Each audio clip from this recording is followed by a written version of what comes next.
Solar Loon here, and welcome to another stream, another development stream. But yes, my name is Solar Loon. I'm an independent game developer. I am the developer of MasterPlan, and what we'll be doing today is working on MasterPlan. So yeah, there you go.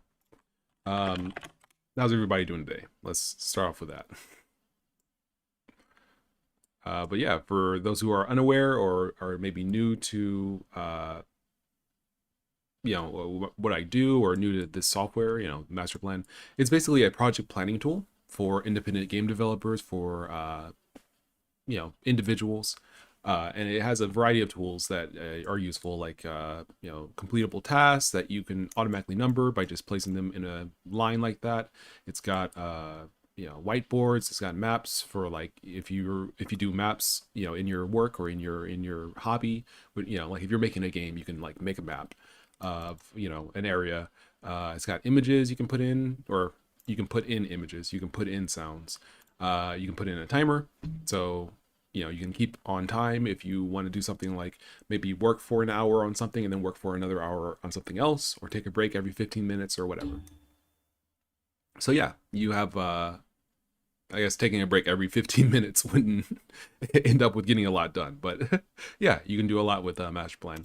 And so what we'll be doing today, or well, actually, what I added in the latest update is the ability to resize panels. Yeah, I think it might. Okay, I was looking at my preview on my other screen. It looks a little jank, but I think that's because it's scaled down.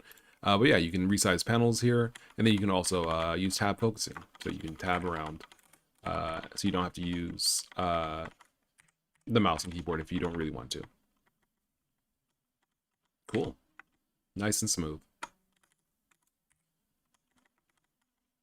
Yeah, so MasterPlan is also on sale for 20% off for this week, from April 12th through April 19th.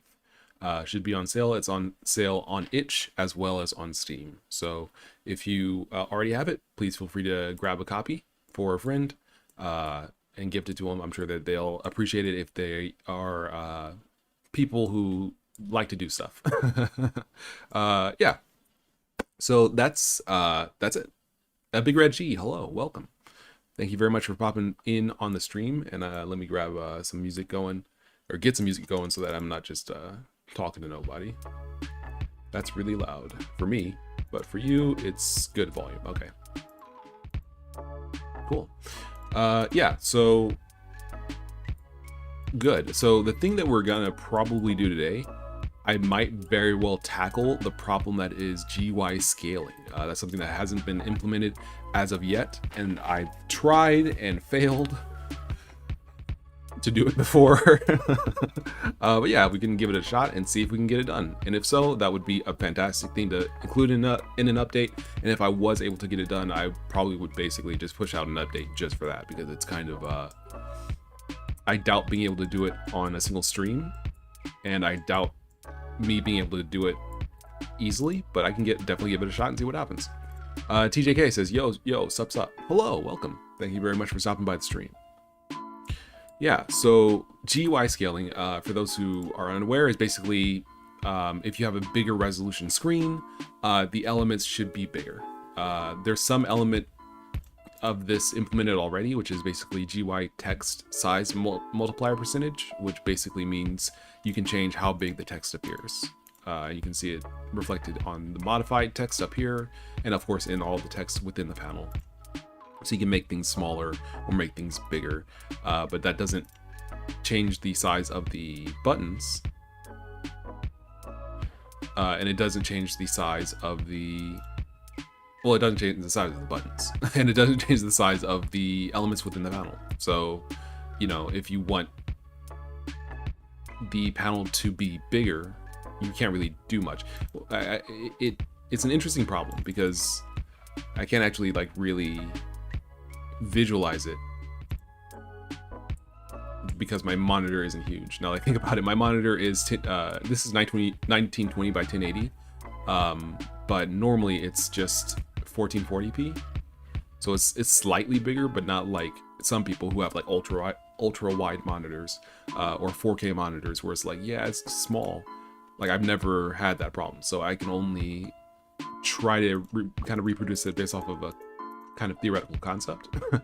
So we'll see how it goes. So yeah, there's definitely some things we can do to kind of improve this. Aphex Entertainment says, "Man, the panning on that looks so good now. LOL." Thanks. And Lucretius, hello, welcome.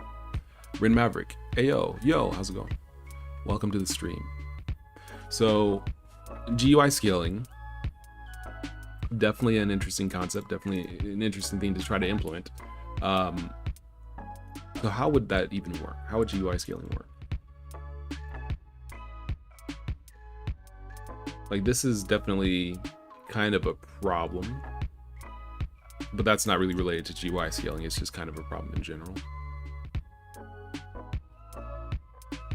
Like, I think the positioning is fine of things, like, you know, modified being there, and, you know, the board drop down or board area being here. That's fine, I think.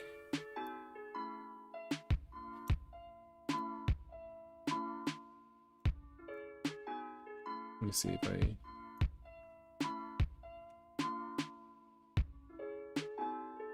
I'm stretching this out over 2 monitors so I can kind of get an idea of what it would be like to have an ultra-wide monitor. I mean, it's still obviously visible. There's no problems there, but if it's supposed to be able to be scaled, that's a different issue. I think I'm on the right track with this.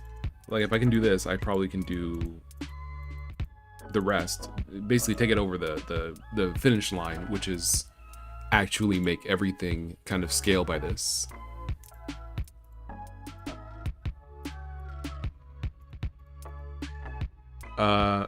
TJK says, if I recall correctly, for the footer bar, Blender does something where it implicitly converts it into a scroll view so that text fields don't clash when the window size is shrunk. Oh, that's interesting. Afix says, scale by whole numbers or you risk pixel squash. And TJK says, it seems it's also tricky for another reason. Some things that maybe don't need to change, like the buttons that are bigger in the event that the text changes size, making it easy for consistent layout. Okay.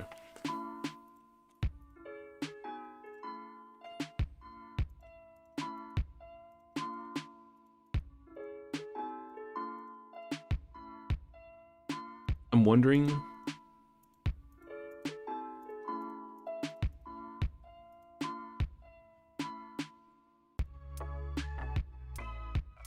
I'm wondering maybe this isn't even it's not a problem, but it's hard to kind of imagine what needs to happen because I don't have a situation where I don't have any way to kind of reproduce this.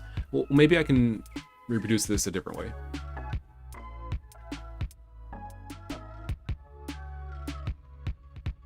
All right, what I'm gonna do, this seems a little insane. What I might do is build a system that allows me to render the screen at a higher resolution, then render it down to the current resolution so I can kind of see what it looks like if I had, let's say, a 4K screen.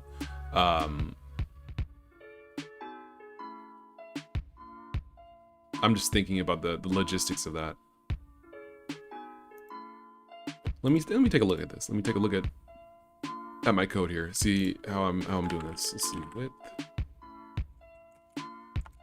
Get screen width.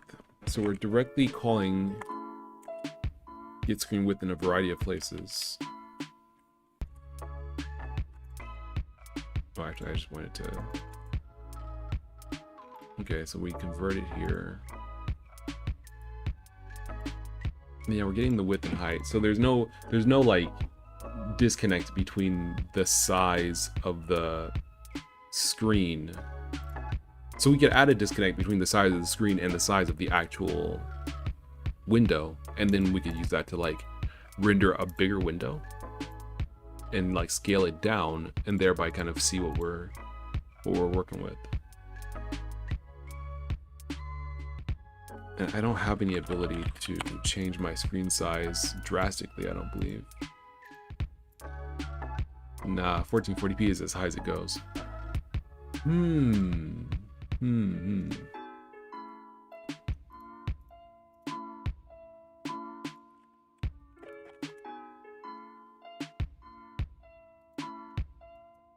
Okay, let's think about it from a different angle. If I can't change my screen size. The problem of someone who has a big screen is the same as the problems that someone with a smaller screen would have if the program was designed for an even smaller screen, right? So like, if we made this program for a screen of this size,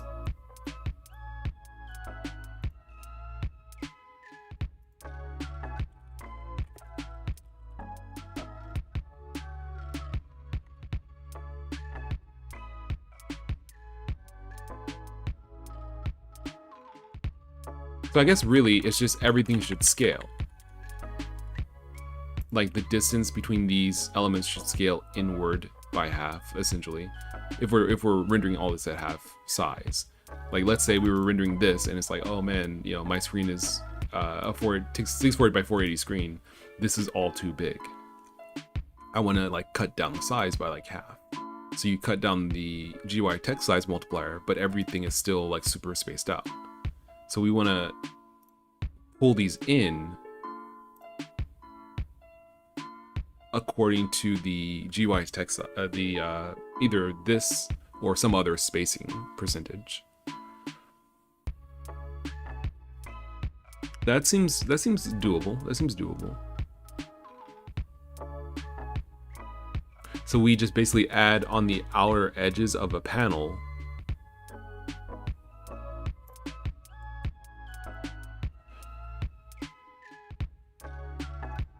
oh, this is just straight up incorrect.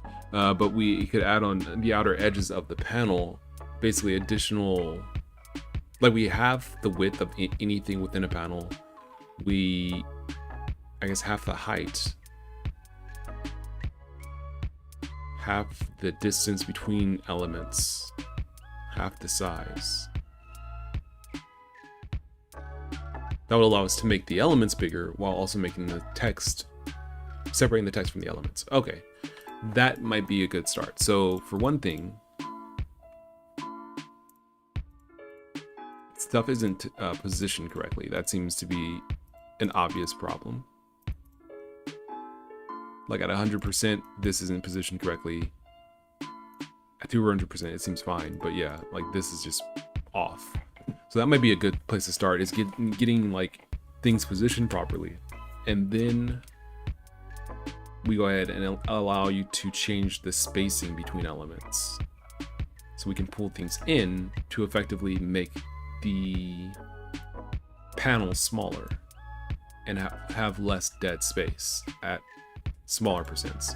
And then you can do that, but in reverse, for when you have bigger text sizes with a bigger screen and more space. Okay. That seems doable. That seems doable. More doable. Okay, so let's start with that. So first thing we're gonna do is fix this these text issues. And someone else had kind of a similar issue where text wasn't appearing correctly if they were using custom fonts, which honestly those are kind of related. So we'll probably just start with custom fonts, getting those working correctly. Let me see if I can. Let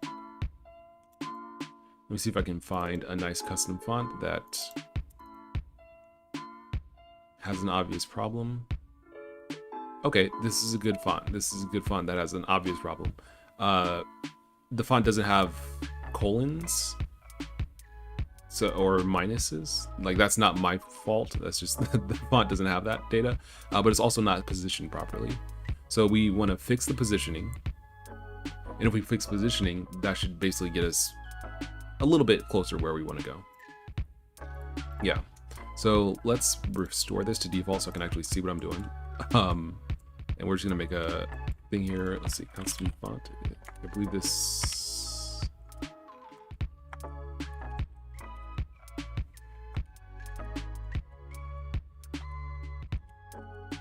Wait.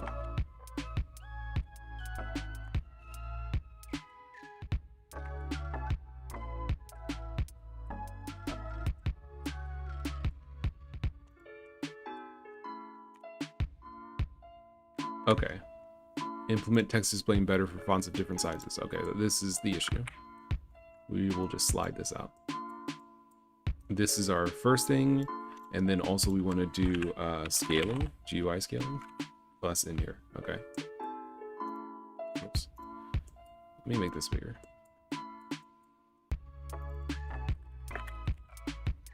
All right, so text displaying needs to be better. GUI scaling. Let's just start with those two. So text displaying and then GUI scaling. Okay. Alex Pepper says, greetings from Russia. Hello. Also, the Kulm says hello. Hello. Welcome. So let's see here.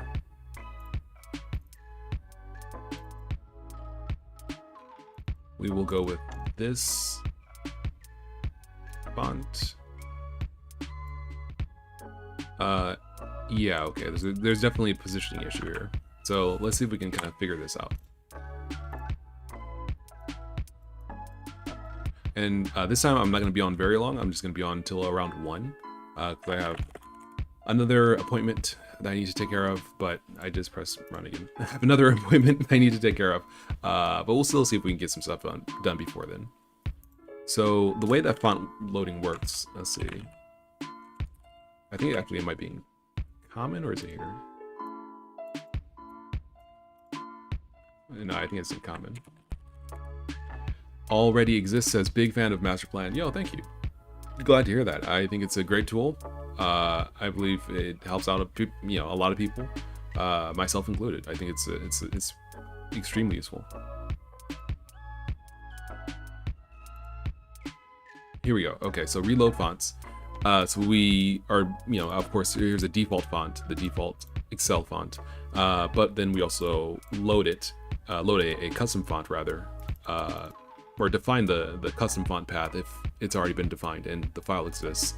And then we go ahead and try to load it. So the issue that I had is essentially there's no way, as far as I could tell, to tell where the baseline of a font is, because it's like, sometimes it's 10 pixels up in the air, sometimes it's right on the baseline of the font. Where it defines, how it's defined is not really defined. And so what I resorted to, because I couldn't really get more information from the font itself, the font data itself, I draw the font to an image and then check how far down in that image what I drew is. So I draw a period, because that should be at the baseline, to an image, and then we go with that. So what I'll need to do is basically see how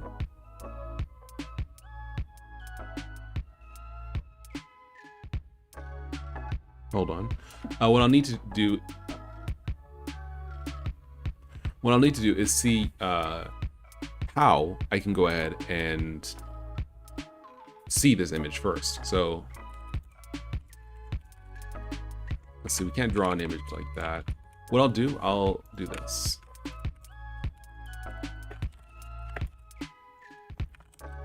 It's gonna be in texture 2D rl.new texture or load texture from image. Okay, so we want to load it from img. See, image data equals get image data. Okay, so we want to load the texture from img, and we want to store it rather in font image, and then in main we're just going to draw to the screen so we can kind of see what's going on.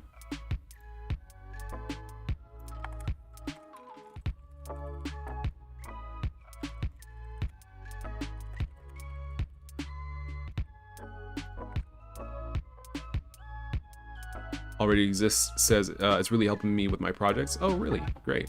Fantastic. Glad to hear it. That's great. That's great. All right, so you can see there's a little dot there. There's a tiny dot. That's it. So what we'll do, because we want to be able to see it a little bit better, is we want to clear the image, or actually just generate the image with more information, with white as a background, so we can kind of see the result more clearly. All right, let's do it with red. Let's do it with white. I guess it's fine. We'll go with white. Okay, so there's the image. Cool. So we can see it's there, and that's basically how far down the periods should be. But you see, it's really far up. It's very far up. That's definitely not correct at all. So why this is a good question. Let's say the font baseline. Let's just say the font baseline is 24.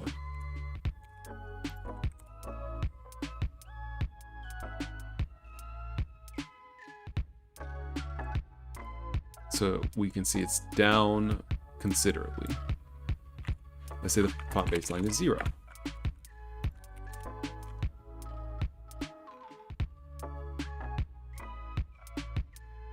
All right, that's good. Now, that's actually, yeah, that's like basically perfect. But the thing is, when I switch over to my font,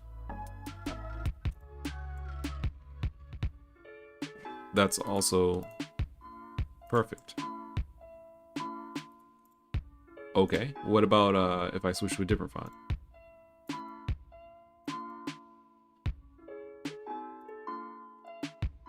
That's really close. Actually, that's really close. They're still missing pieces of data. They're still like colon / they're not there, but maybe not even numbers as well. Yeah, no numbers, but the text itself is visible. What about a different one? Dude, all of these are working. Why did I ever do this? Why did I ever do this baseline nonsense? I'm gonna put this down here so I don't have to keep navigating.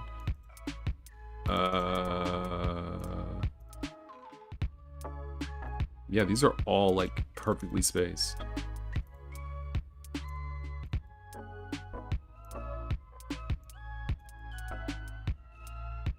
Yo, GameCube. All right, well, I mean, apparently that's it. Like, it was just my own bad, I guess. These are all like perfectly vertically spaced. Even at higher percentages, they're like perfectly. I don't know why. Why did I ever?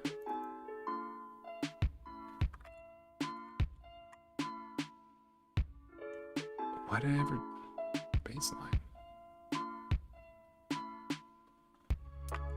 I'm just like, I thought I did this for a very good reason, and I completely don't know what that reason is. Okay, well, this is a little high. Okay, this is a good example. This one is a smidge high. Okay, so what we want to do, and you can see the period is also a smidge high. The period is a little bit higher than it should be. Eboat Right says, what are you making? I am making, this is a program that I'm working on called MasterPlan. It is a project planning software.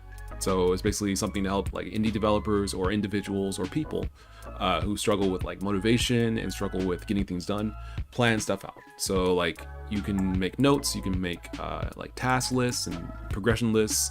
You can like level like this is an example. You know, these are tasks that you can do, and you just put them together, and now it's a little list.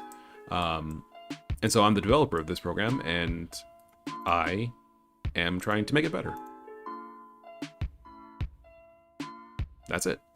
And apologies if there's any noise in the background. Yeah. So, the issue here is that, yeah, the font is definitely higher than it should be. When we revert, yeah, okay. So when we revert the font back to default, we can see that the period drops. So that definitely shows that there's some kind of correlation between where the period is on the font. This is just super high. The period doesn't exist. So maybe I should go with an A and hope that every... I'm gonna ask, I'm not sure if there's anyone here who knows.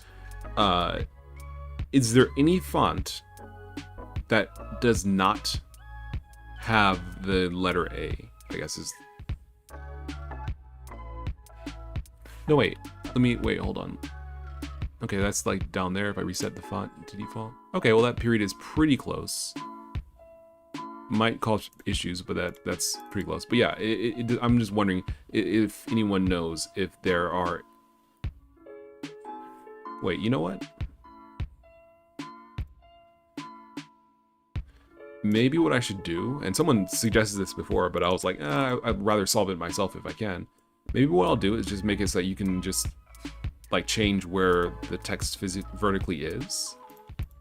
That way I don't have to really do it myself, because I've tried different solutions and none of them have really worked.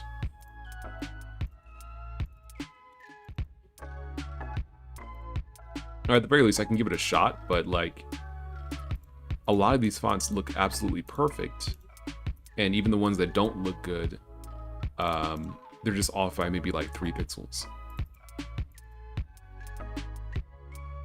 Like, these are exactly where they should be. This one's a little high, but that might be just because the J and the P and the Q drop a little bit low in the box.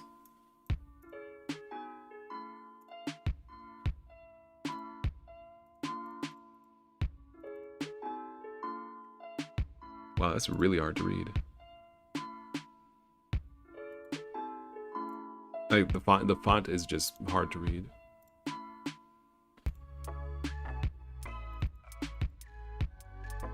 We got a crash. So this happens sometimes as well. This is something that we should try to fix, but I'm not certain if I can do anything about this, unfortunately. But okay, so let's just focus on one thing at a time. So the core problem here, there we go. The core problem here is that fonts are, they don't work quite as well as they could, essentially.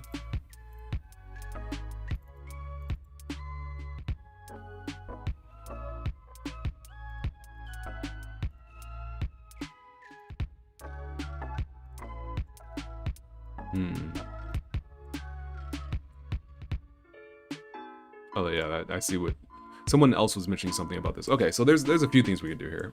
There's a few things that need to be fixed. One of them is note tasks look like trash. That needs to be fixed. GUI scaling could be implemented, and fonts of different sizes could be better set up. So I think to fix this, I'll probably, because this works fairly well, I'll probably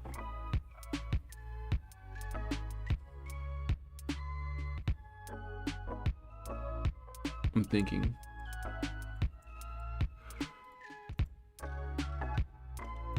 I'll probably make it so that you can just control the vertical position of the font.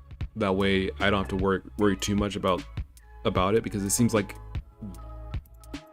fonts are generally well positioned, except for these like individual kind of unusual fonts.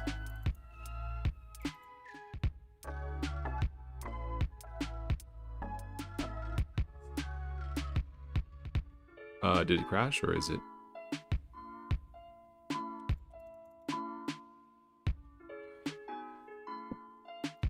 Yeah, it crashed. This is a problem that I ran into a while ago, but no one was able to actually like reproduce it. Where sometimes when loading fonts, Raylib, which is MasterPlan's backend, crashes, and I'm not sure. It might just be a matter of updating Raylib, but unfortunately, I cannot do that.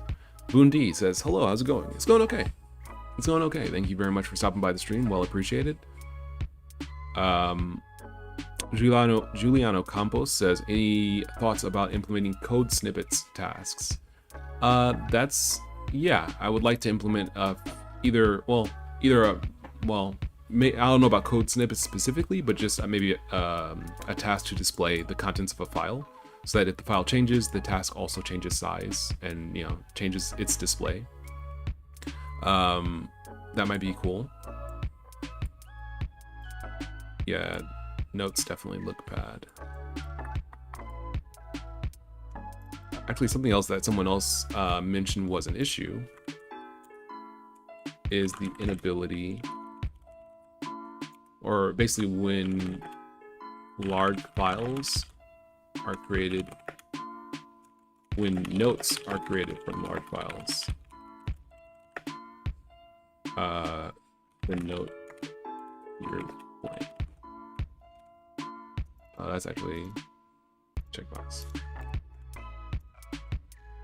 So this is fix. Note tests look like trash. That's fix. We need to fix that.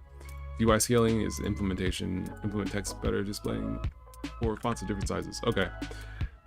So it seems like, yeah, that's probably what I'm going to do is just be like, you know, they are always at this size. You just go ahead and change their vertical position, because otherwise detecting their position is going to be problematic.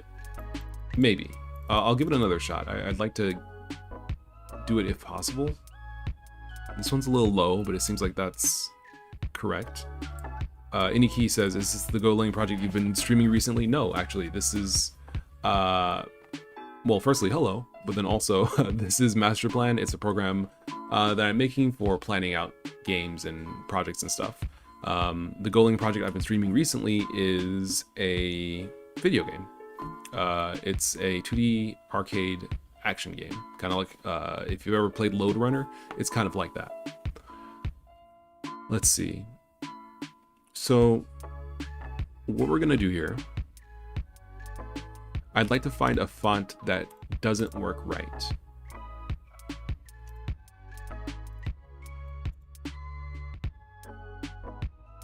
Yeah, I don't know why it crashes like this. At some point I need to remake the... Oh, Ray is in the chat. Hello, Ray. How's it going? But yeah, at some point I'm going to probably move over from Raylib, which is the current backend, to SDL, because I feel like that would probably be a little smoother. Not because there's anything wrong with Raylib, but the version of Raylib I'm using is old and I am unable to update it, or just have not updated it yet. And so I think that might be a good idea. So I have to do that at some point. Maybe I should start doing that now. All right, I'm gonna put that on the to-do list. It's rather important.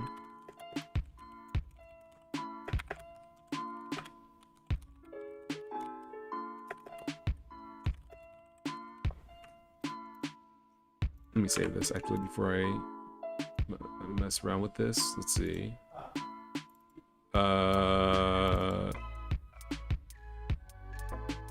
Actually, maybe it's these fonts specifically. Maybe there's some character in the font that just crashes the font loading process. It seems like whenever I load this specific font, it doesn't work. Or maybe any of these specific fonts. If I go ahead and go to browse, I'm looking for clean and then quick sand bold. It doesn't load. And just to make things clear what's supposed to happen, or what I'm trying to do, this is the font that I'm trying to load, Quicksand Bold. But if for whatever reason it does not load this font. So what we're gonna do, I just wanna, well, you know what? Let's add this to the list. This is something that needs to be fixed too.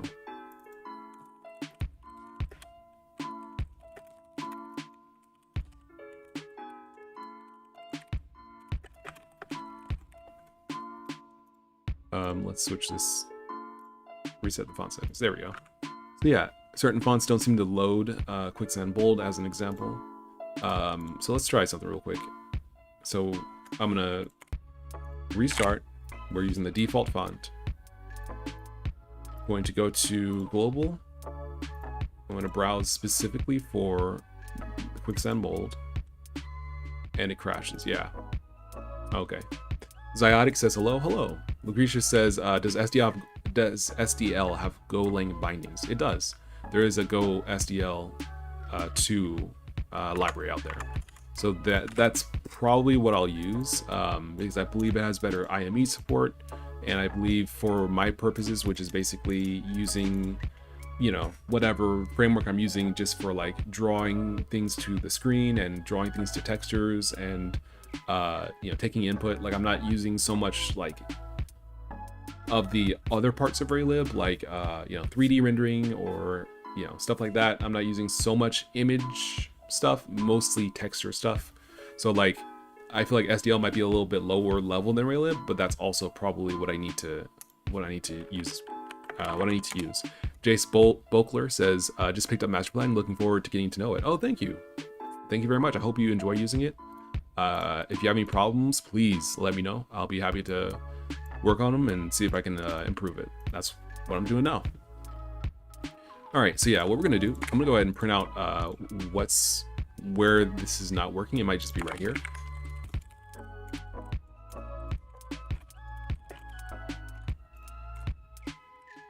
So we have a start and end of the font loading process. I am assuming that's where it's going to crash, and I assume...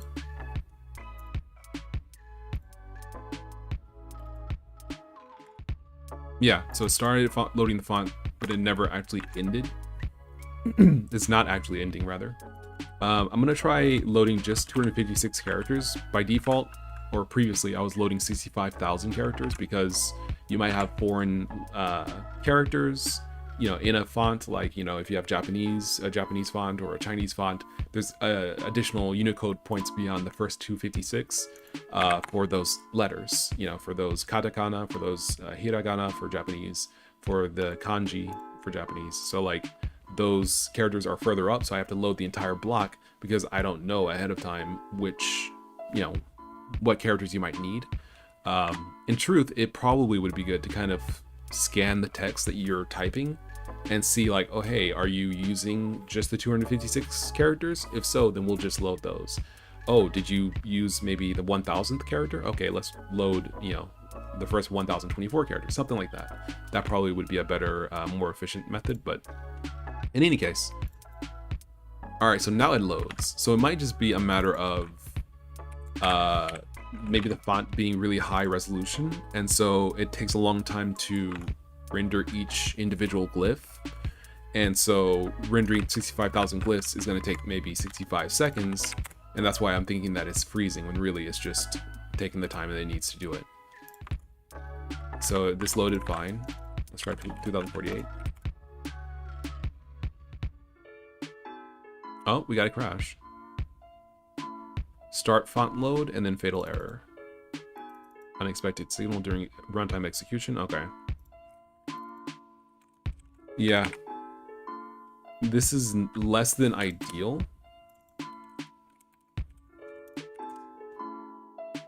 Yeah. So what I'm gonna do,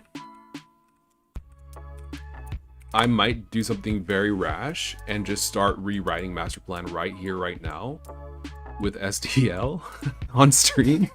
But I only have like an hour. I only have like an hour to go. But at the same time, you know, IME entry is apparently, according to other people, jank. You know, font rendering is kind of jank. It's not perfect. I can improve it, but there's certain things that I definitely won't be able to fix.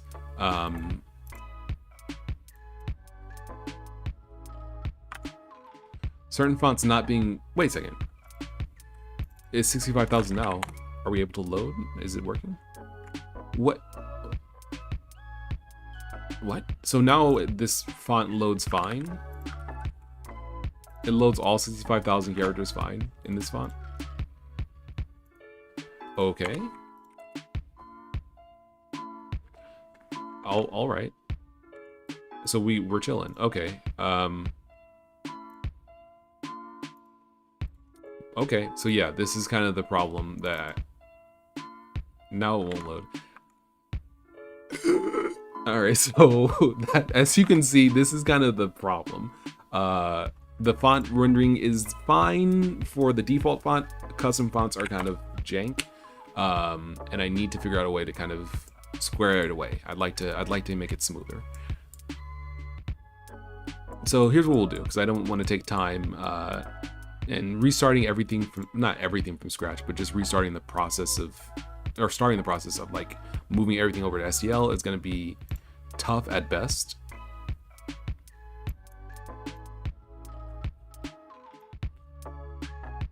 yeah, at best, that's going to be extremely time consuming. So instead, what we'll do, we'll just start with something simple and clean on the stream, which is basically implementing a maybe a little slider that you can use to, or well, not a slider, but like a little option that allows you to just change the vertical offset of text drawn, so that if you have maybe a huge, brick of text, you can change the vertical offset. If you have a small text, or if your text is offset, you can change it.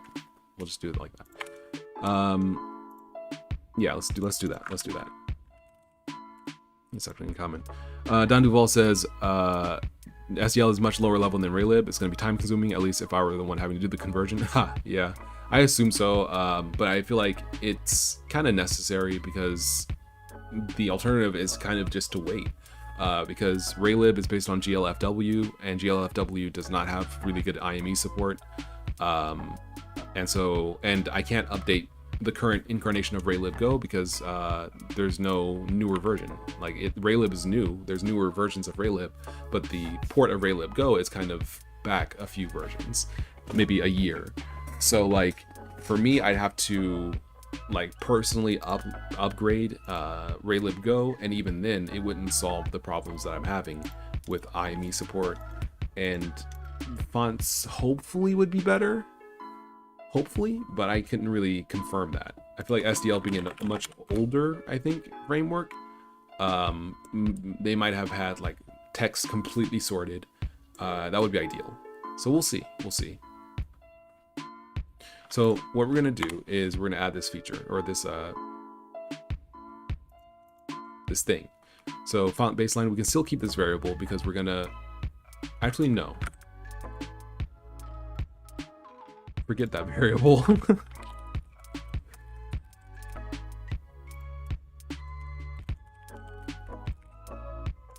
We're gonna move that to, there we go. We're gonna move that to program settings, because that's where we're gonna put it instead. Program settings, we're gonna add a variable here. This is gonna be font baseline. Where should we put it? I guess it doesn't matter. We'll put it here. Baseline can be 0. That's fine. By default, it's 0. And we want to do something like that. Don Duval says there are some convenience functions for text input in SDL which are rather nice to have. Yeah, I know that it seems like it's a little bit more focused on like text input. It's a little bit more focused on improving like, how text is visualized, or allowing you to do more text stuff. And I feel like that would be a good feature to have for something that's kind of heavily text oriented, like my app, but then still having the ability to draw things and stuff like that. Still being a graphical application. So in order to actually implement this, we would go into global and probably put it down here, I feel like. Maybe above, yeah. Under text size, okay. Wait a second. Okay, that's fine.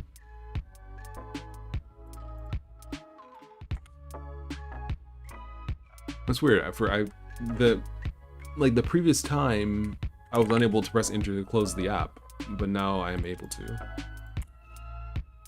All right, I'll keep an eye out for that that bug. But yeah, okay. So program settings, font baseline. Let's go to project and make a new project entry for it. Let's also switch up the music because I've been listening to this for a while. There we go. No. Yeah, okay. Alright, so we will put it in the global area, which I believe is here. Font size, here we go. Font baseline. It's a number spinner.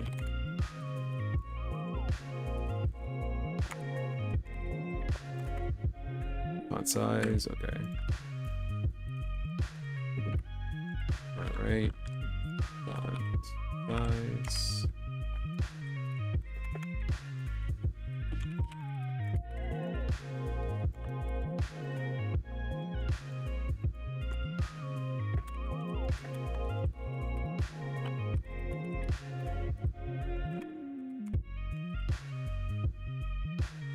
Ray asks, where do you get your music from? I make it.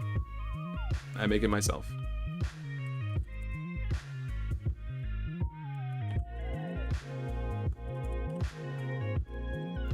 I've been making music for a long time, and I have a nice catalog of music that I made and that I play back for, you know, streams and stuff. It's just a matter of keeping it kind of updated, because sometimes I like improve a song and then don't go back and re-export the song. So it's just like I'm listening to it like, man, this is old. Let's see.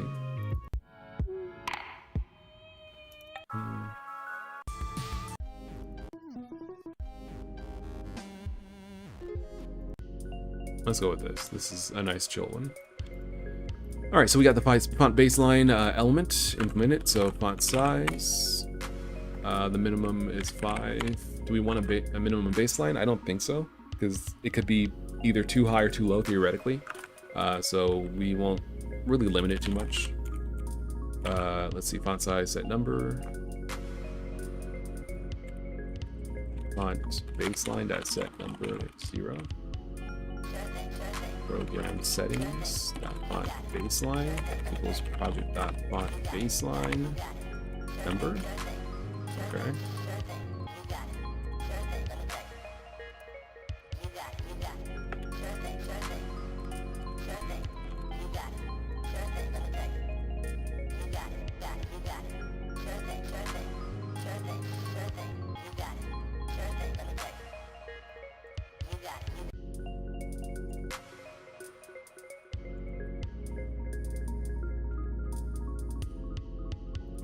All right, so that should basically do it.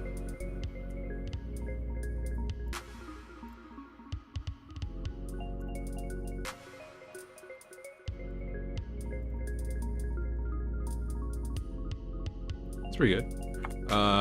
It's still drawing that like square at the top corner. We don't need to draw that anymore because, we don't need that anymore. Font image.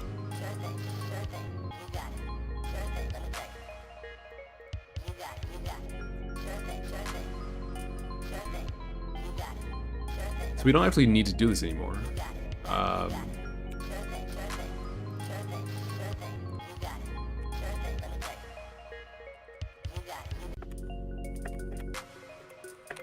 Music Boy J Boy says, hello. Hello. How are you feeling today? Welcome to the stream.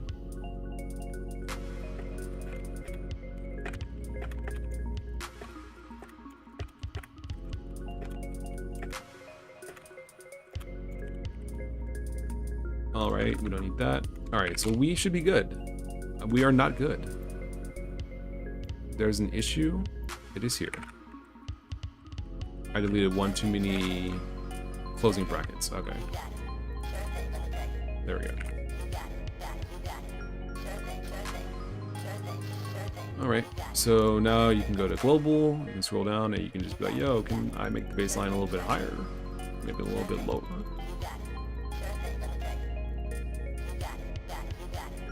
And that's good because certain fonts, also this is gonna crash, never mind. That font, man. It's such a good font too. Like it's such a smooth, clean font, but I can't load it. That's the way it is. Can I load Howler? Ale? I cannot.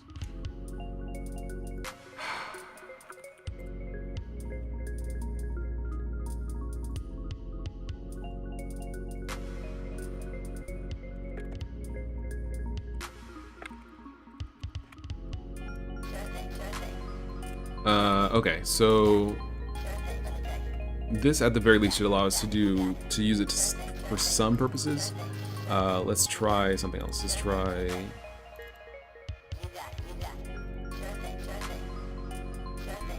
Not this font. What's the font I'm thinking of?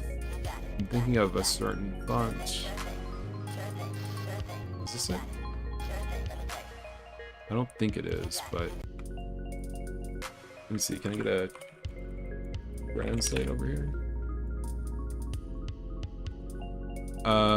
James Siggins says, "Hi, I don't know what it is, but I love to watch people code. Some people might find that weird, but being a programmer myself, it interests me." I mean, there's some appeal to watching people code, especially if they're doing something kind of complicated or that takes time. Yeah, I think that there's some definite appeal there.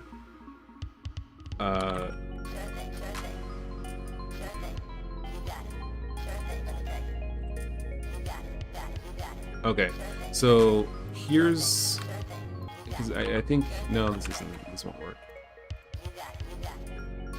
I have a font specifically that has, or wait, do I have any? Okay, here's this is a good one. Okay, this is a good one. This is a good one. All right, so this is a font called Silver on itch.io. It has like Japanese, it has English, it might have some other stuff in there as well. I think it has, yeah, it might have some other languages. So we'll see.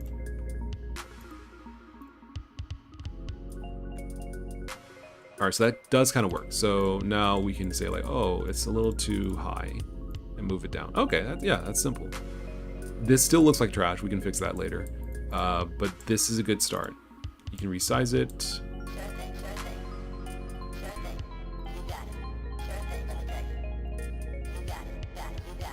Okay, that's better. It's still a little blurry, because I believe that the default font size, yeah, the default font size of this font is something other than what my default is. My default is 15, or I'm sorry, 30, and it does not render correctly for that. So let's see if we can do something about that too.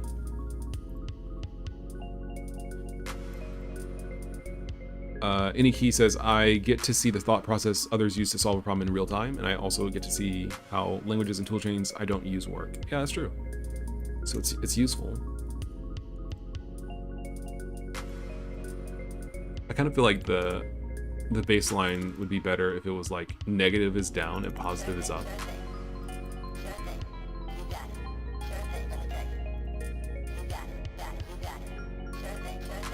Let's do that. Let's say we negate the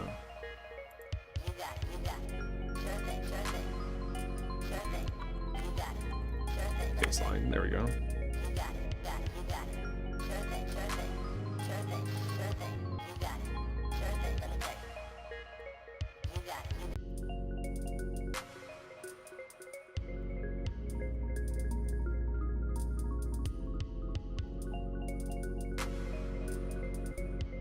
It seems like it would be good to also multiply the baseline by the size percentage.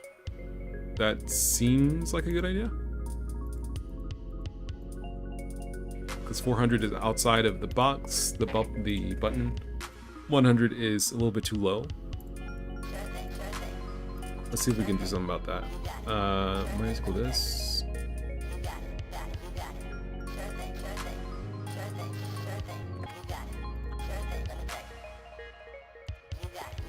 If GUI mode, then we multiply it. I guess we just do this, and then if UI mode baseline times equal program settings dot GUI font size multiplier.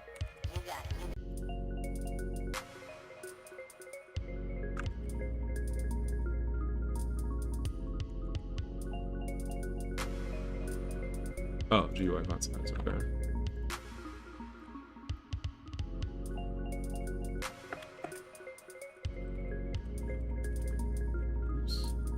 Then the font size.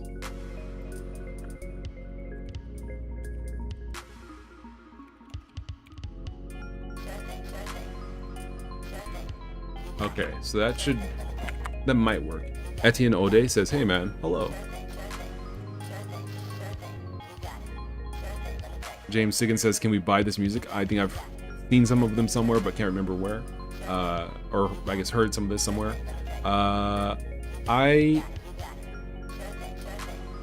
That's a good question. You can't buy this song anywhere. I've put it on my streams before. I've had this before, but Like, you know, people have heard this before, but I've never put it out for purchase. That's a good question. I'll have to see if I can put that up. This is kind of chill. Maybe, yeah, maybe I'll see about putting that up.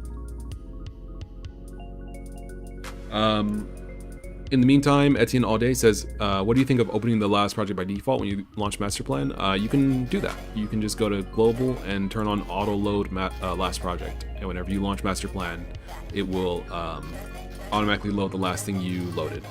So you just have to enable this and then open a project, and it will always load that when you launch the program.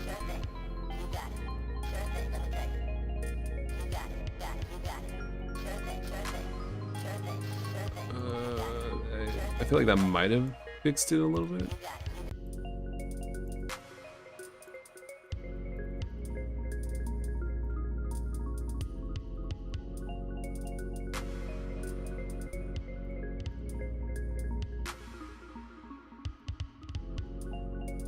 No, I guess not, because the baseline is dependent on where the baseline is for the font.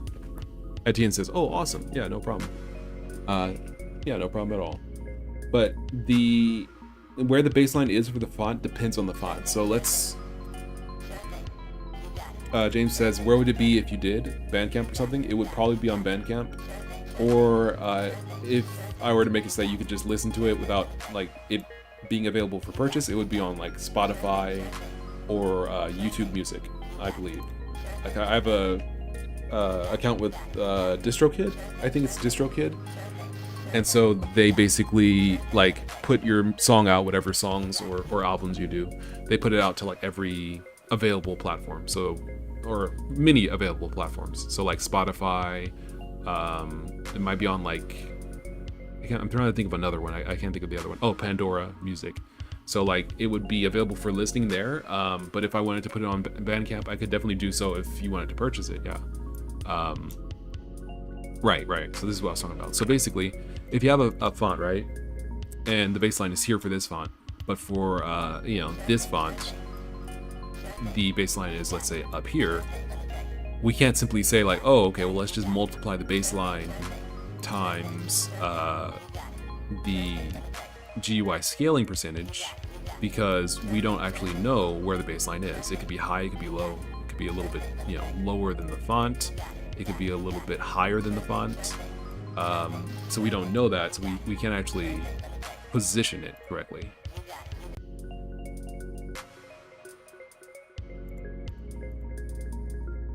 We can get the overall height, but we don't know where the baseline is.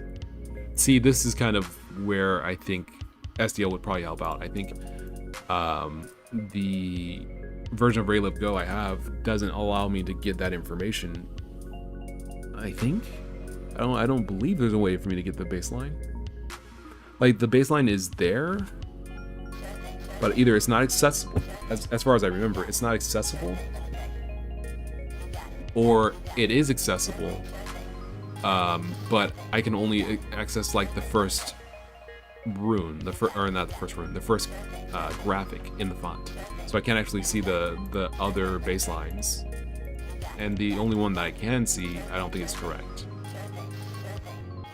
João Paulo Pinheiro Texera says, I always thought of doing an app like this one. Glad you did. Haha. Yeah, thank you. I'm glad I did too. I think it's a useful tool, a useful font. Useful program, and definitely want to keep working on it. Definitely want to improve it. This is silver, yeah. Okay. All right. Well, at least it looks better. Yeah, we can definitely make it look better though. We might be able to kind of take away that nastiness. I don't remember what let me see what the font default is. Don Duval says, isn't there measure text EX that gives you the font size information? Yeah, but it doesn't tell me where the baseline is.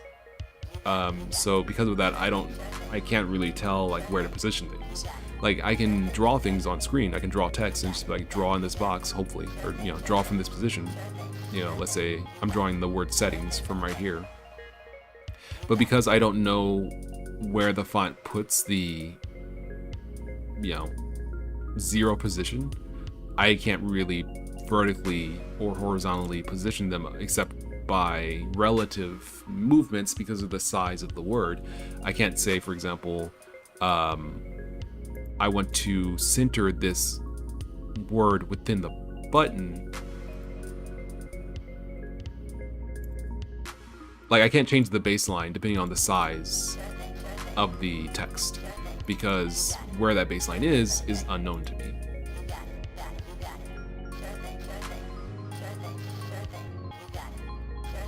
So I think this is fine. This will just have to be what it is for now. But that's still pretty good. That's still pretty good. It still looks pretty smooth, except for this, but it still looks pretty solid. We can clean it up a little bit, I think. I can try to clean it up a little bit by changing the font render size.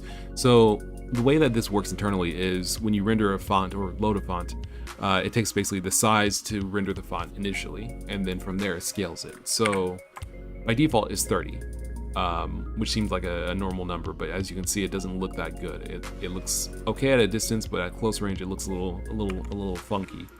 We can try different values, but each font basically has a good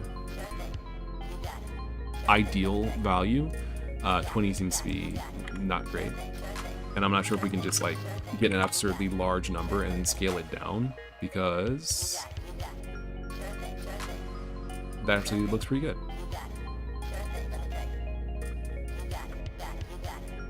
Well, it doesn't look bad. It definitely has a feeling of like rendering at a higher resolution and then scaling down. It's not quite pixel perfect. But that might be better than the alternative. Reset font settings to default. That still looks pretty good, except for this. This looks like garbage, as usual.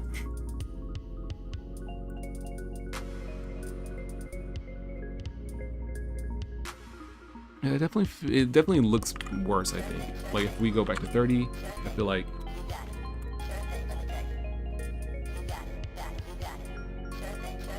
yeah, it definitely looks smoother. So I think what I can try to do, and I can't allow you to set the base size yourself, because it'll crash if you set the base size.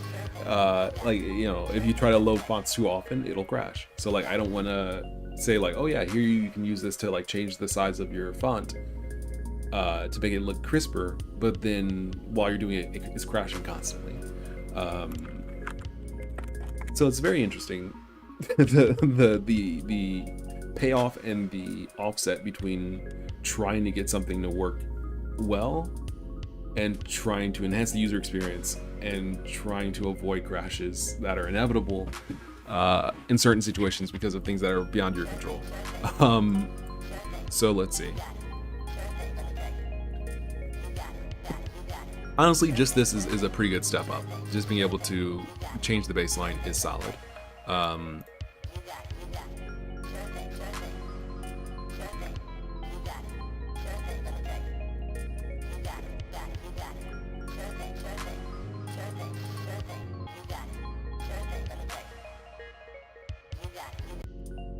Oh wait, I have to actually...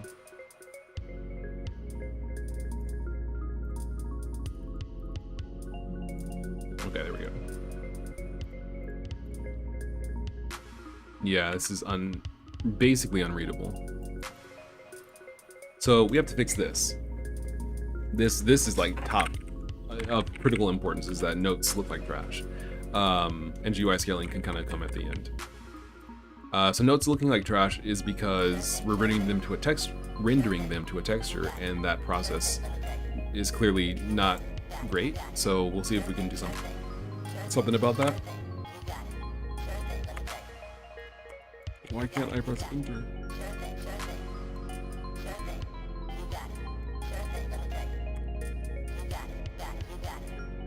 I have no idea. I'll have to investigate that later, clearly. All right, so yeah, let's go ahead and take a look at that. So we have to go to GUI, text renderer. You know what? Let's commit this first. This will be our first commit here. So adding, so removing on baseline detection.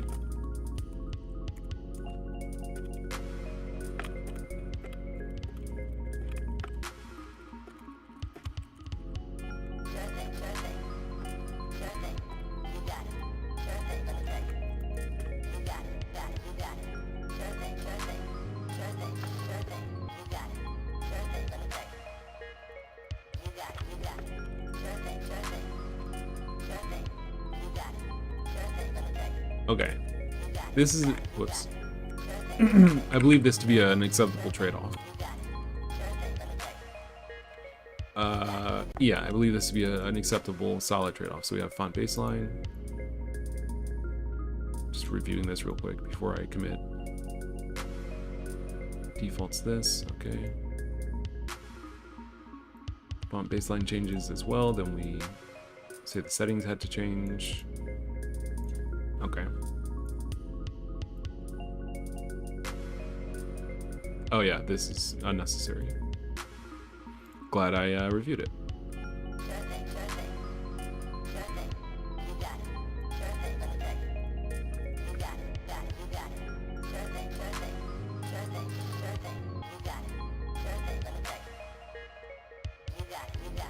Okay. All right, so now, yeah, all this is gone. There we go. Now, what we'll do is we will move on to text. Yeah, text box. Okay, so GUI text renderer is basically what handles rendering stuff to a texture. We use this because otherwise, you know, we would basically be trying to render something to a texture. Pardon me. We'd be trying to render something to a texture for a note task, as an example, and it wouldn't really work because when we're rendering something to a texture, or when we're rendering text, we have to actually, like,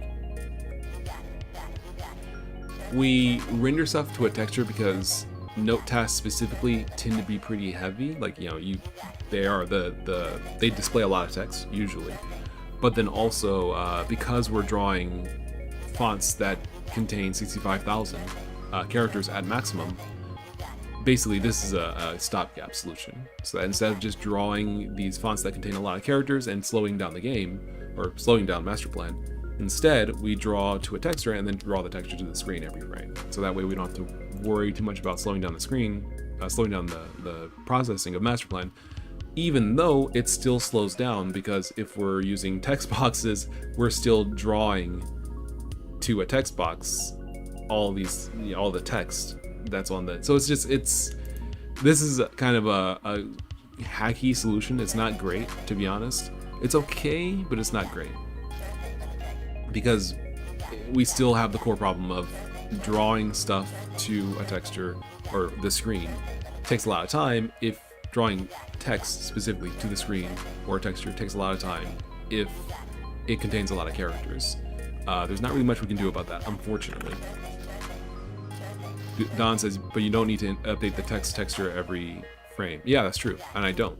But it still takes a long time if you're like, if you have a giant text box and you're like typing, it's like click, do, click, do, you know, like depending on the size of the texture. And it also could be an issue if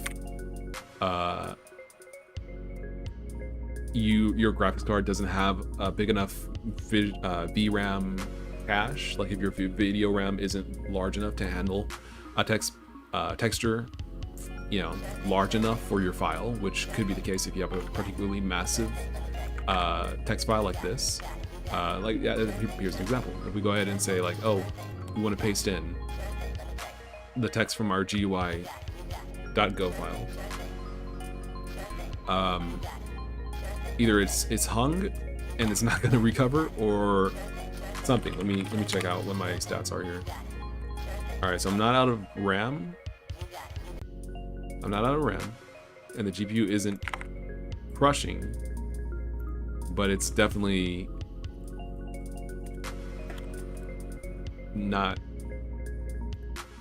quite doing anything. 23, yeah. So we'll see how this goes. Oh, all right. So yeah, here you can see yeah, there we go. So it's a gigantic black box. Why is it a gigantic black box? I don't know. I'm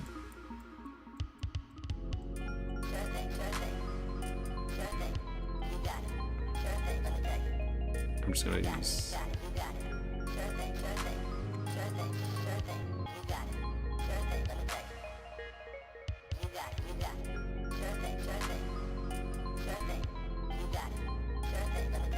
Yeah, it's just a massive box. So this is also an issue. Like, this shouldn't take this long to load or to render or anything. How we can solve that is a problem for another day. But I'll definitely put it on the to-do list to fix. Large notes. Let me read up on it. For example, copy, go. And someone else reported this, so it's not even like I found it. Yeah, Don was like, what did you just unearth? Yeah, I wish it was like a hidden, super hard to reach bug, but somebody was just like, hey, if you just like put a text file in there, it'll explode. I'm like, of course it will. So yeah, this needs to be fixed. So we still have to fix this. So let's do that now. So what we'll probably need to do is render the text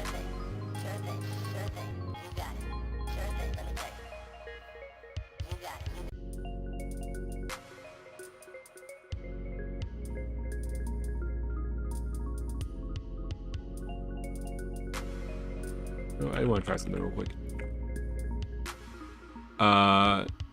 Render the text. Yeah, okay. So even if we make it bigger, it's still blurry. So we have to figure out how can we make it less blurry. Don says I use MasterPlan daily for my projects right now. Honestly, I only have found like 1 or 2 bugs. That's fantastic to hear. There's so many bugs. There's always so many bugs that I like find and have to fix. But I guess that's good because you know, as people find them, I fix them, and then people don't find them. That's the ideal, is that it's not buggy. I'm trying to make it not buggy. I'm working on it so it's not buggy. So even if we make it bigger, it doesn't seem like it's gonna be clear. So we don't want to draw text color. As an example, let's say we didn't create a texture. Let's say we didn't create a texture. Yeah, let's say we just didn't create a texture at all. And instead, we simply drew the text directly where we wanted to draw it.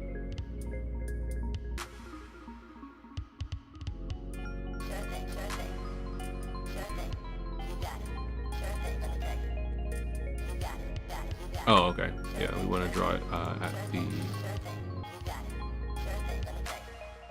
position. Or I guess we can just pass position.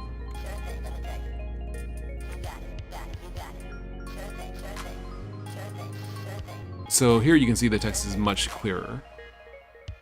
Much clearer. It's right in line with the rest of it. Now, I'm not sure what Raylib is doing for text drawing internally, because internally, or rather, you know, when you're looking at this, well, I don't know about okay, so what it seems like to me is that internally Raylib is like drawing at a fractional scale or something, because you have text that is finer than a pixel in the size of a pixel. Like this is a pixel. Yeah, see? Like this rectangle is a pixel, and you can see that it overlaps multiple pixels from text. So when Raylib is drawing text, it draws at a higher texture and then scales it down or something. I don't know how it's handling this, but I implemented the text renderer specifically so I didn't have to spend a lot of GUI, a lot of CPU time drawing text. I'm not certain if there's an alternative that would allow me to have higher resolution text while also, like, I could use a text renderer, but I feel like I could use this text rendering solution rather, but I feel like I just don't know if it would actually look good if we scaled it up. Essentially, we're not scaling it at all. Okay. Let's say we found the closest larger power of 2.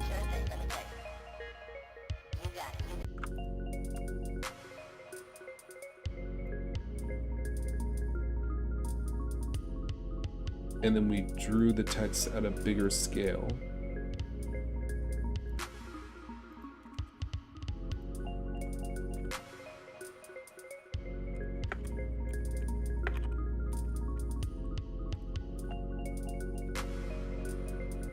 Okay.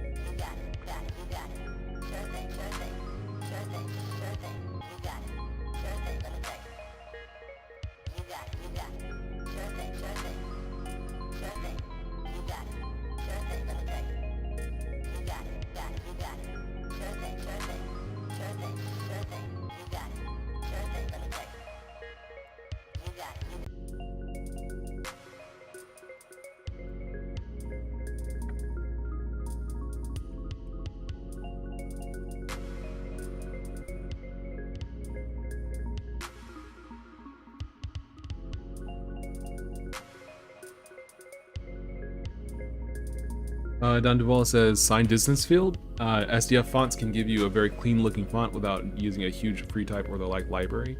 Maybe that's what they're doing internally. Maybe that's what Raylib is doing internally. Because I'm definitely not trying to use SDF fonts. I could definitely look it up. Let's see. This is field fonts, yeah.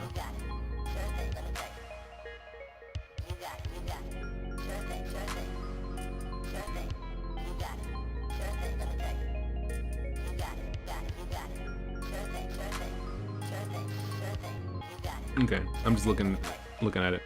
Looking at a paper on it, or a GitHub article on it from libgdx. So I'll take a look to see if maybe that's what they're doing. Don says, I don't think they do, but I'm just recommending it if you're wanting to do your own. Maybe I should. Maybe that would be better. Okay. Maybe I should. If I made my own fonts, or rather made my own font rendering and stuff, maybe that would be a better outcome. That's true. Okay, maybe I'll have to look into it.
Okay. Better. What if we say upscale 4? Is it just drawing it fully where it is? It is, okay. So now, if we could just compress that.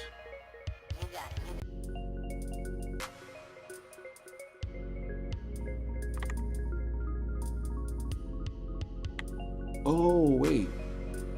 Also, wait. Hold on.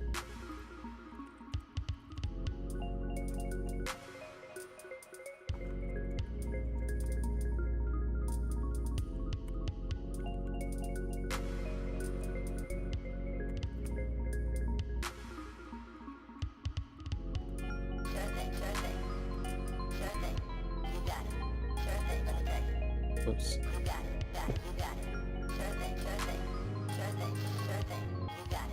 Okay, no, that doesn't solve it. Okay, so what we need to do now is compress this texture into this box, which is pretty simple to do. I'm just not sure if it'll actually look good, but we can give it a shot.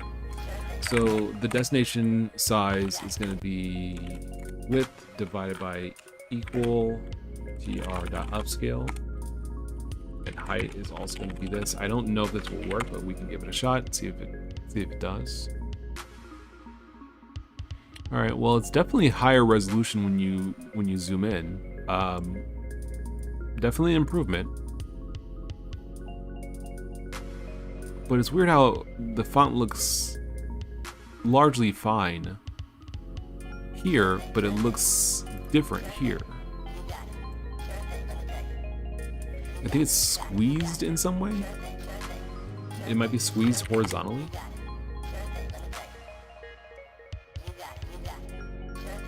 But it also isn't rendering cleanly. Why isn't it rendering cleanly?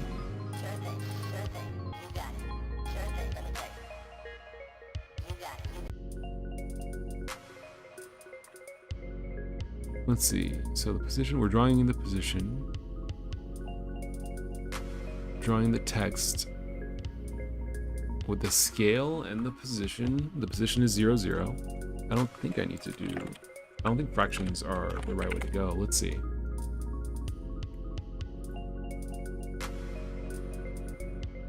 Yeah, no.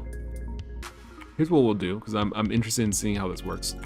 I'm going to say offset is a vector. We will draw it using the offset.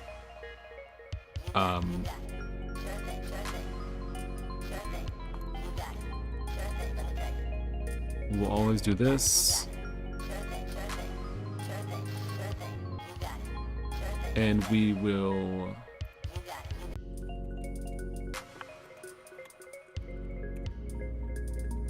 have the offset move slightly. Whoops. Actually, this is a good time. Let's go ahead and change the music. Okay. So, okay. Interesting. Okay, okay. So drawing...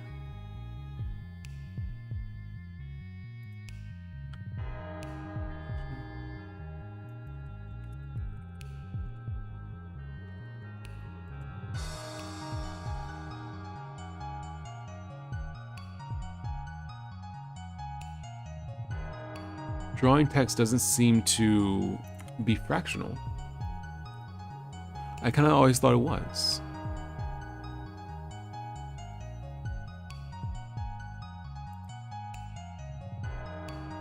Or does it depend on...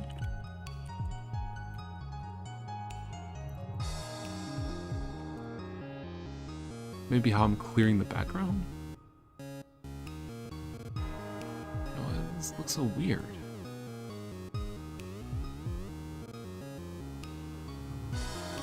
Why does it look so much weirder on the texture?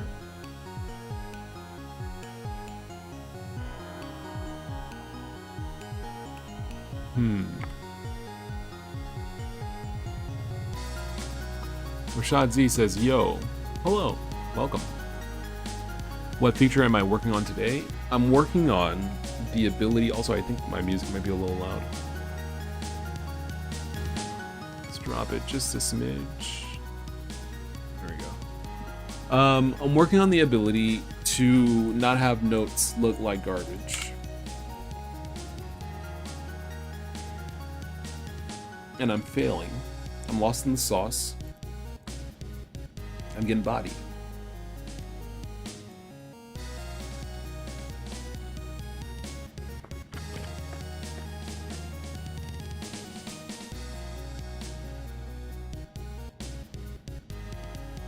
For some reason, it's blurry. It must be the base size. Let me look it up to see what the base size of this font is.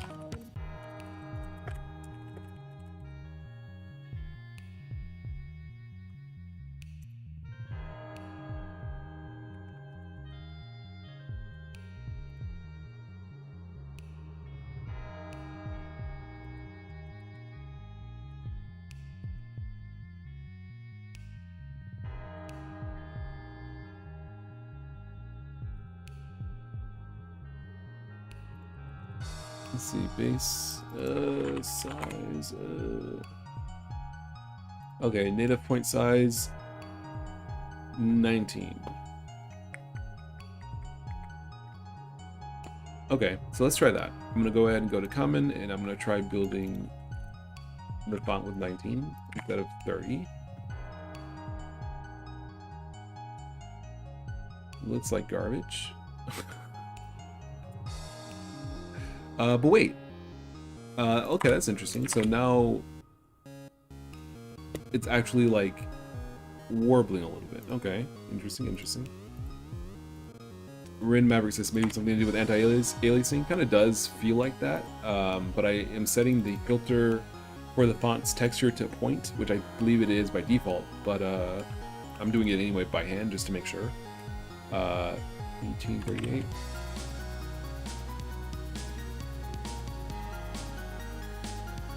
Yeah, it's still not good. It's still awkward. It's not crisp here either.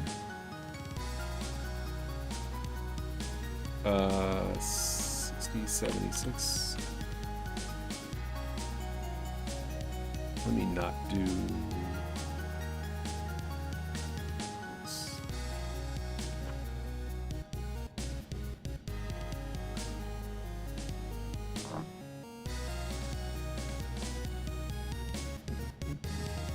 Rashad Z says, is the font vectorized or rasterized? It's rasterized.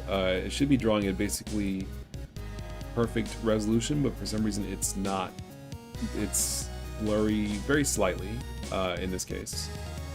And I'm trying to render at a higher resolution and shrink down for notes because, you know, they contain a lot of text, but it's not working there either. Yeah, that's not good.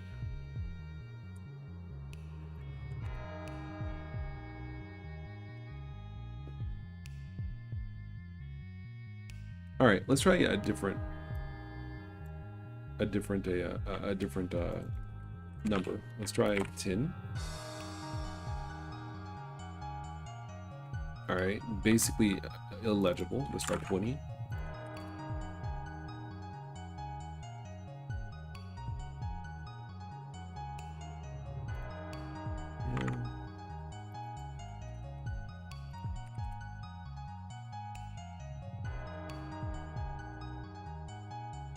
Yo, it's 21.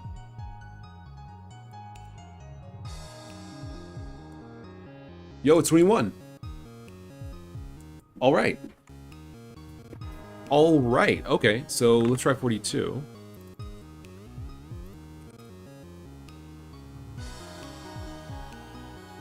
Still legible. Perfect, perfect. And the reason, like, 42 might be better because now if we switch this out, now the default though is a little jank.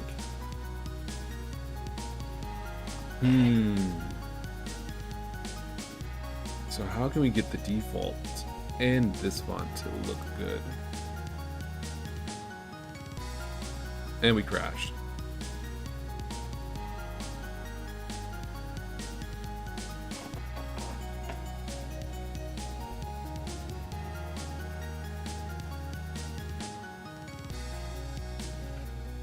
You know what? Let me do something real quick.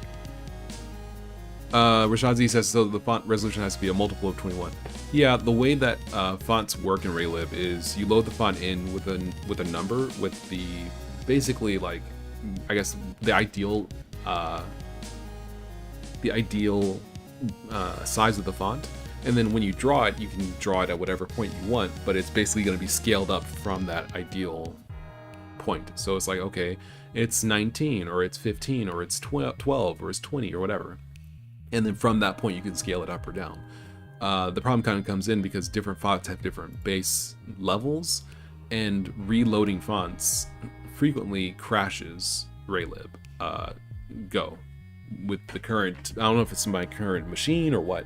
I don't think it's my current machine, but I mean, I don't know if it's my current like code base or what, but that's definitely happening, and it's definitely tough. It's definitely tough to deal with. So here's what we're gonna do. We're gonna leave the font size alone, Well, actually, no. Here, wait. Here's what we're gonna do. Here's what we're gonna do. I'm going to test it at 21. I'm gonna actually write this down here because I'm just gonna say for silver.tdf. 21 is the ideal size. Otherwise, 30 seems to be too simple. So I'm gonna basically kind of get this working, and then it's almost off 1.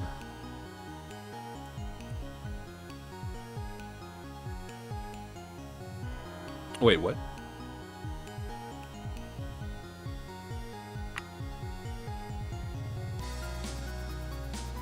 Wait. Oh, this is my font. Okay, I was like bugging for a second. I was like, wait, didn't I figure this out? Okay. So yeah, and also there we go. Yeah. Okay, so we're just gonna get this to be like in there. We'll probably create a custom thing in here, so you can be like, note upscale as a value, so you can set that. But I feel like that's fine. So we're just gonna smush this in here, which we should be able to do by, let's undo this. This is fine. This is fine. Yeah, that's fine. This is what we need to do. Okay.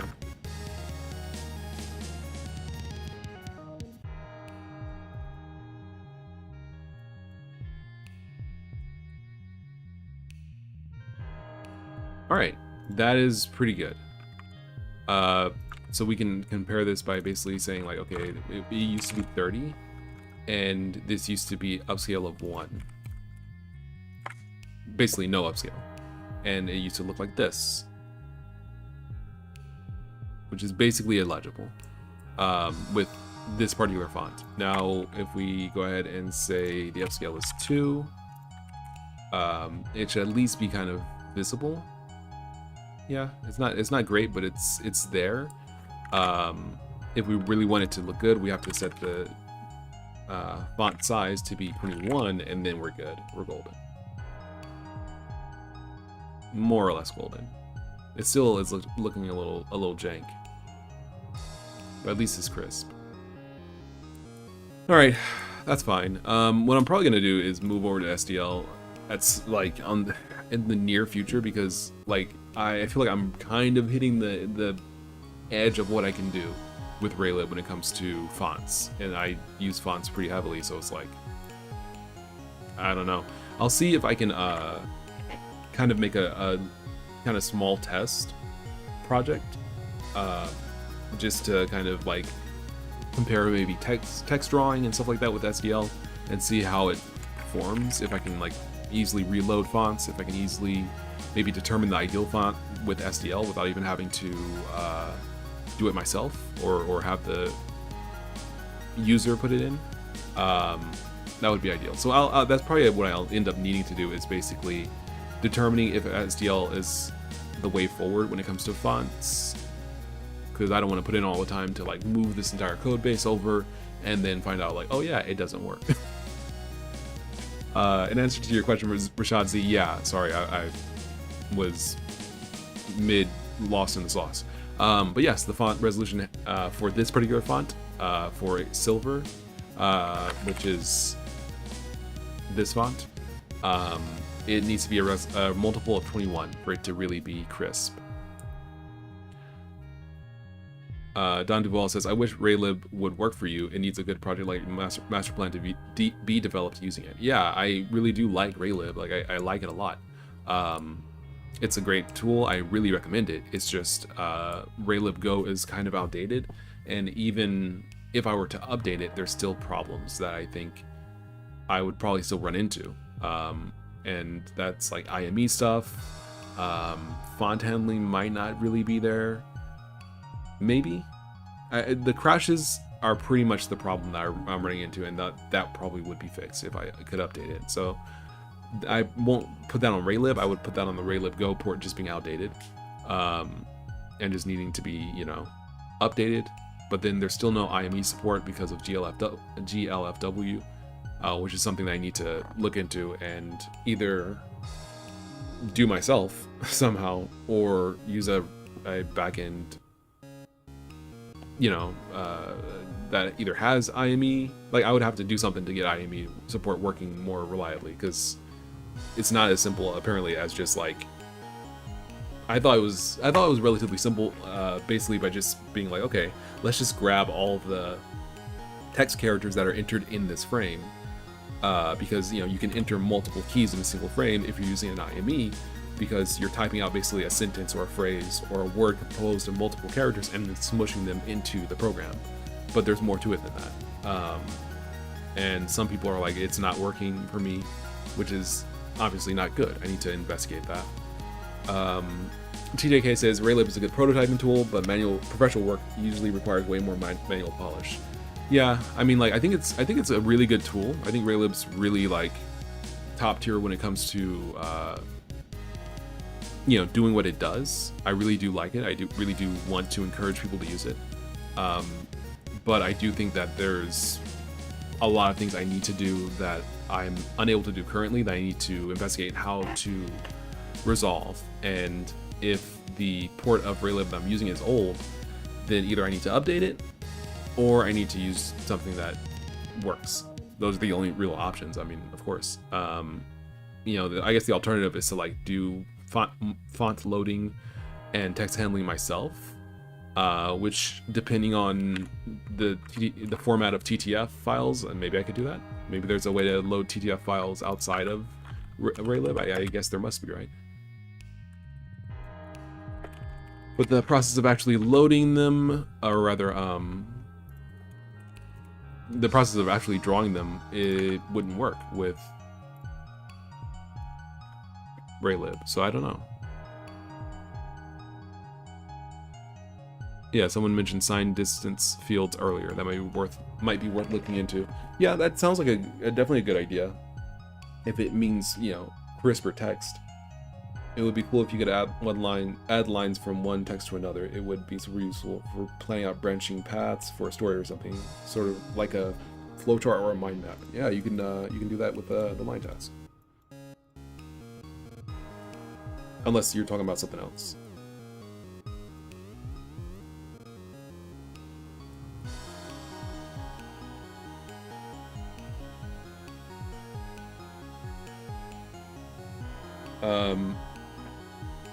Yeah, I gotta investigate this a little bit more. I'm not sure. Like this is like the things that Raylib kind of has by default is cool. Like that's cool, but at the same time, yeah, the problems I'm running into are probably not indicative of Raylib specifically, but just more so of how I'm using Raylib combined with Raylib Go being out of date. If I update Raylib Go, either manually or someone else does, that might fix part of the issues. But then also I'm using pretty heavily like, kind of operating system level stuff, reading letters from the keyboard from the the application. So that depends on like if you're making a game, you don't really need to know like did you enter the Q letter, unless you're making like a text entry screen for like a person's name or something. You don't really need to know like, oh, did you enter Q? You really just need to know, did you press Q? Or did you highlight a Q on screen and press the button to like enter the text, enter the letter? Like most old games, when you have like enter your name here, and it's like a grid of letters with like not pronunciation, a grid of letters with like extraneous, I can't think of punctuation, and then you're just like, okay, highlight the S and then press the A button, highlight the O and press the A button, highlight the L and press the A button. So like that's kind of how you normally work with Raylib or game frameworks, but SDL I feel like is more of a media framework and more of like the lower level stuff that I probably would need to make something like this, i.e. to make what I'm making. So we'll see. The next thing to do, I can do some more like minor fixes, but if I'm going to do anything big, or anything regarding text, in order to fix it, I probably should just be moving to SDL or some other framework like that that works. TJK says, I have a suspicion that a number of the issues could stem from GLFW's limitations, Raylib's backend. It's the main reason I don't use it. I use SDL instead. SDL is superior with joysticks in my opinion. I kind of feel like you might be right, because Ebiton is a great framework also for game development. Highly recommend it. But there's been an issue on Ebiton specifically to do with gamepads. And GLFW is the base of Ebiton, and so you get the same issues with Ebiton as you have with GLFW if it comes to like, oh, there's a crash when you have your controller connected and the application doesn't detect it, and so it's just gonna hardcore crash because that's just what it does. Because the controller you have connected isn't an official Xbox controller, and so it doesn't have all of the official buttons or whatever. So it's like, those kinds of things are things you inherit from lower level frameworks when you are extending those to a newer or upper level framework like Raylib or Ebiton, and so it's like it's a little tough. So anyway, SDL might be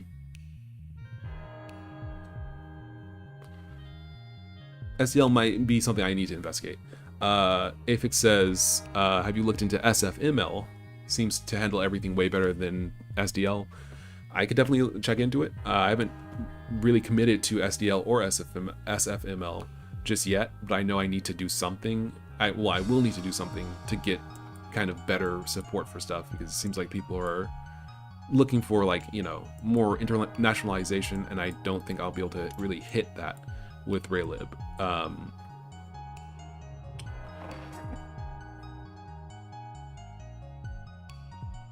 Yeah, okay. But in the meantime, we did manage to fix notes looking like trash. We did... Oh, this is the same. So these are the same issue. Can't load certain font. That needs to be resolved. My text displaying better. Yeah. Okay, we did fix that too. Text no longer, or does display better now for fonts of different sizes, because we can... Or I guess this is really just fix font baselines.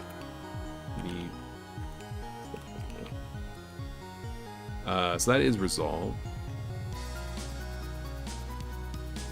Let's close this and revert this to 90 to 30. I don't think we need to do this anymore.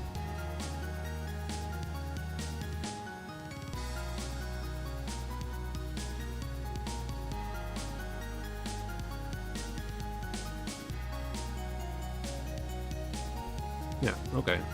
This actually doesn't even look that bad. Text box looks horrible, but like the note still looks pretty good. Okay, so we'll go with this. We'll say this is pretty solid. We managed to get some stuff done, even if it wasn't a lot. TJK says, as far as SDL is concerned, I definitely recommend a throwaway GUI project first. At the moment, I'm using Python, and it's surprisingly have no complaints. SFML handle joystick support, yeah. Good question. But yeah, I'll see if I can, and I don't envision having to use joystick support for anything in MasterPlan. I don't think I just won't have any joystick support. But for games, I would love to kind of investigate maybe SDL or SFML, one of those two.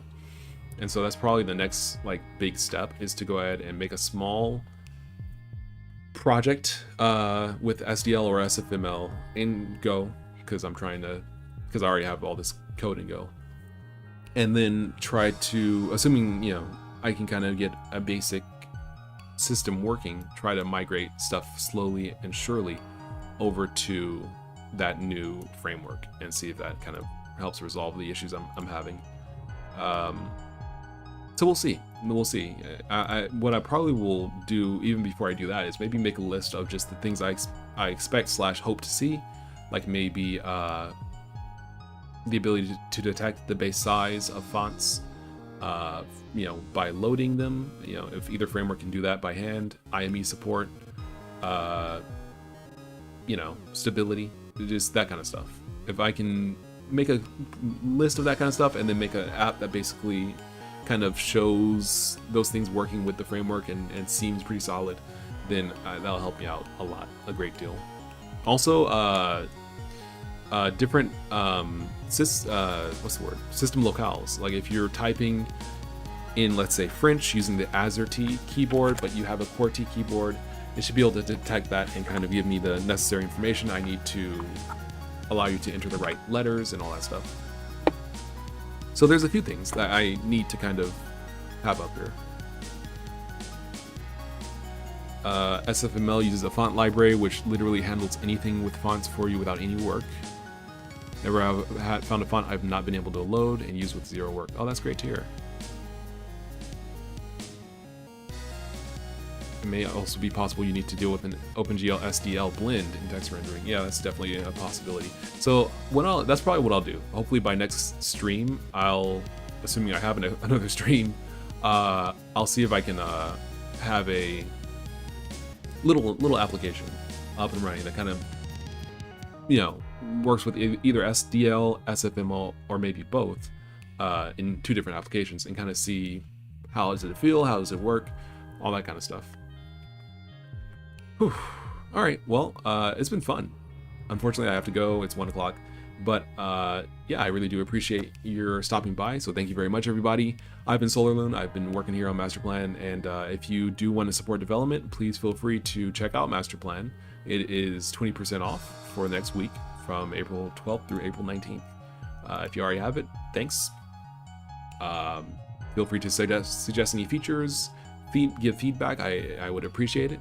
I think it's a great tool for indie developers, people who are struggling with motivation, struggling with planning. That's the hardest part of making a game, is sticking with it. It's not so much the tool you're using, I don't think.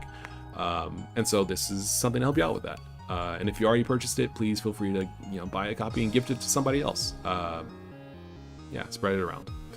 All right, well, thank you very much. I've been SolarLoon. It's been fun. It's been real. And I'll catch you guys on the flip side next time. See ya.